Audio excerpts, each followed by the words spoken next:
Welcome back to this Crazy Thing Called Life podcast. I want to take a minute to tell you about Anchor. If you haven't heard about Anchor, it's the easiest way to make a podcast. Let me explain. It's free.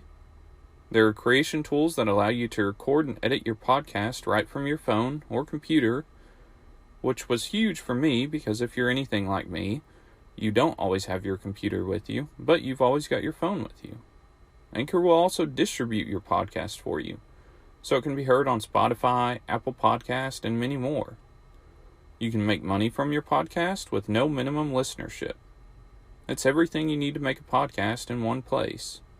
So if you're interested in making a podcast or would like to review some podcasts that are already published, download the free Anchor app or go to anchor.fm to get started.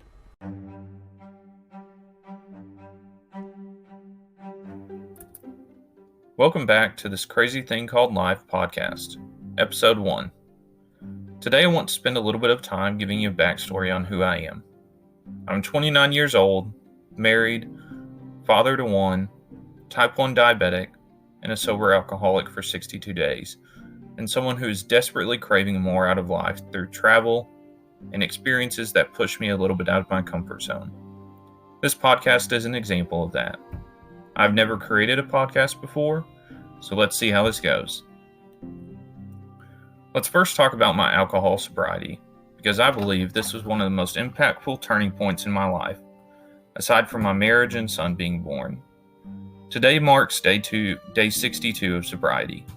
This is the longest I've been sober since I reached the drinking age of 21. Actually, maybe even longer. At the peak of my drinking, I would consume 6, 8, even 12 drinks in a day. I needed to change, and so did my family. My wife and I didn't discuss my lack of control with alcohol in any real capacity before my day 1 of sobriety. There were numerous reasons for this. Mainly, she was afraid of how I would respond, not out of violence, but how it would change our relationship. And I was afraid of admitting it, saying that I am an alcoholic. In a lot of ways, I still struggle with that. Aside from my wife, I have not personally told anyone about my sobriety. The straw that broke the camel's back for me was the night before day 1 of sobriety. My wife, son, and I were walking home after eating at a local pizza restaurant. As normal, I had consumed numerous beverages. I can't recall how many, but I would guess north of 8. My wife and I started arguing once we got home. I can't remember about what. As I learned the next morning, I said some hateful things. My wife asked me why I said those things. I told her I didn't know. I didn't know because I couldn't remember. I remembered walking back and us getting home and starting to argue, but I couldn't remember what I said, let alone why I said it. This was extremely concerning for me. It was time to change. Still in shock that I allowed myself to get so drunk I couldn't remember what I said, I told my wife I was sorry and I headed to work. Sitting at my desk, unable to get any work done, I texted my wife. I told her I was giving up alcohol and signing up for some sessions with a counselor, which I had never done before.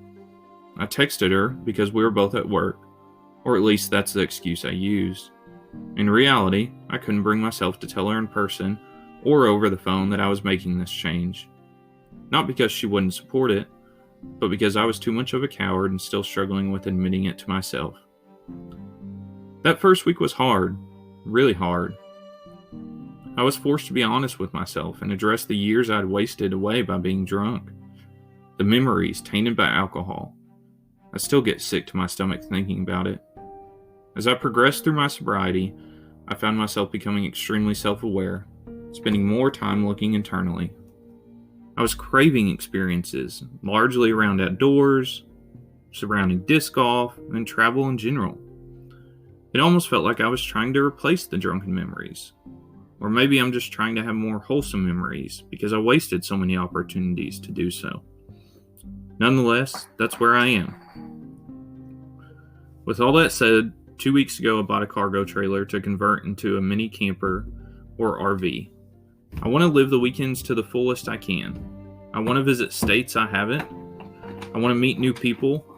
I want to make lasting memories with my wife and son while living in the moment. My dream is that one day this podcast can help support that while having to work a little less in a 9 to 5. That's all I have for today. The next episode will be posted on June 17th. My goal is to have 2 episodes per week. The next few episodes will provide more of a background of who I am and current events in my life. If you would like to support this podcast, you can do so financially by contributing through the anchor.fm or liking, reviewing, and subscribing on whatever site you use for podcasts. Thanks in advance, and remember to enjoy this crazy thing called life. Also, sorry for all the background noise. #parenting.